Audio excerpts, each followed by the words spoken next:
ازيكم يا حبايبي؟ عاملين ايه حبايب مطبخ بودي وماسة؟ النهارده ان شاء الله حبايبي هنعمل حاجه جميله كده برضو وظريفه وخفيفه.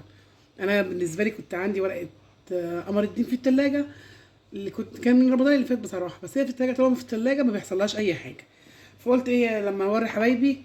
طبعا قلنا البنات الصغيره والعرايس المتجوزين تتعمل ازاي، ولما يجي رمضان تبقى انت عندك فكره تتعمل ازاي. فاخدت قمر الدين، رحت ماسكاه نقعاه في ميه دافيه بالشكل ده، حتى هتلاقوا الحتت بتاع قمر الدين اهي قدامكم من النقع بتاعها. نقعتها بميه وسكر وميه دافيه، دي عاملاها ليله كامله. وعندي النشا اهي عاملاها بميه عشان اعمل بيها المشمشيه بتاعتنا الجميله. وعندي مكسرات، اي مكسرات عندك، زبيب وجوز الهند. انا عندي مكسرات برضو شامله كده من السنه، من رمضان اللي فات يعتبر. ما توقفيش حاجه، برضو ممكن زبيب وجوز الهند، بس ممكن فول سوداني، اي حاجه موجوده عندك تشتغلي بيها. نقول بسم الله الرحمن الرحيم. ونقول بسم الله الرحمن الرحيم. اللهم صل وسلم وبارك على سيدنا محمد حبيبي يا رسول الله. انا بحط النشا على البارد عشان لما تلمي معايا على النار اهي. انا عاملاها بميه واحطها على البارد عشان ما تبقاش معكاكه معاكي او ملبكه معاكي كده على البارد. وهنلف على النار واحده واحده مع بعض اهي. شكلها بدأ يعمل، هنحطها على النار بقى اهي يا حبايبي. حطيتها على النار مع التقليب المستمر بقى، علشان وانت بتلفي فيها ما تمسكش منك زياده عن اللزوم. انا حاطه المقادير مظبوطه، 3 معالق نشا في مج بتاعت الشاي العادي، وقلبته بشويه ميه ونزلته على البارد على المشمشيه، وبقلب مع بعض كده. كل ما النار هتغلي وهيتقل مع بعض هتشوفوا هتبقى عامله ازاي مع بعضينا يا حبايبي اهي. سهله جدا وجميله جدا، واي تحليه عندك ممكن تعمليها بقى.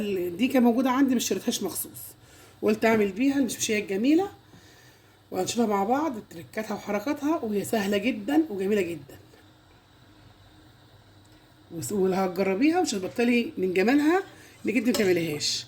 تعمليها في رمضان غير رمضان، حاجات جميله بتفكرنا بروايح رمضان الجميله ان شاء الله. وفي رمضان هنزل لكم بحلويات جميله هنعملها مع بعض خطوه بخطوه. انا كده واقفه جنب البوتاجاز ما بمشيش بعيد عنه، لما بتلف مع بعض اهو. وانا هعبيها مع بعض قدامكم، طول ما انت واقفه تفضلي تقلبي فيها بالشكل ده عشان هي ما بتلحقش تتقل بسرعه. انتوا عارفين النشا مع اللبن او النشا مع اي حاجه بتتقل بسرعه. تفضلي تقلبي فيها بالمنظر ده اهو، وتطلع معاكي جميله واولادك هيحبوها او انت هتحبيها. شفتوا قمر الدين عامل ازاي فيها حتت؟ انا كمان لو عندي مشمشيه كنت قطعتها فيها تبقى تحفه. هبقى اعمل لكم برده حلقه بس في رمضان بقى ان شاء الله، واحط لكم فيها المشمشيه واقطعها وبنزل بقى برده انقعها مع قمر الدين وبتبقى تحفه اهو. وبألف هنا وشفا اللي بيجرب الطريقه بتاعتنا وتعجبه ان شاء الله.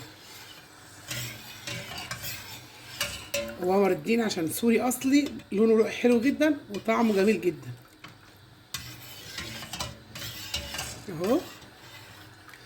انا بقول لك بناخد افكار من بعض وبنعلم بعض، ونعلم البنات الصغيره والعرايس اللي لسه داخلين ومبتدئين في عيشتهم وفي بيتهم.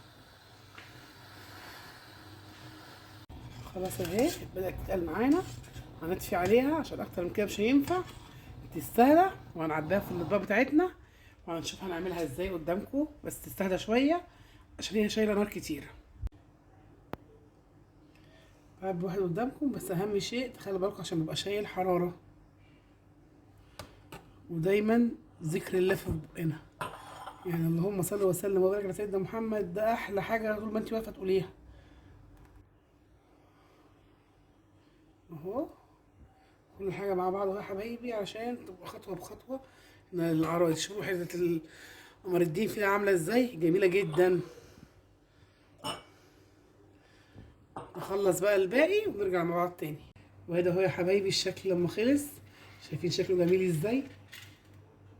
اي حاجه بسيطه ممكن تطلعي حاجه جميله منها وولادك هيفرحوا بيها وما تعقديش نفسك في اي حاجه.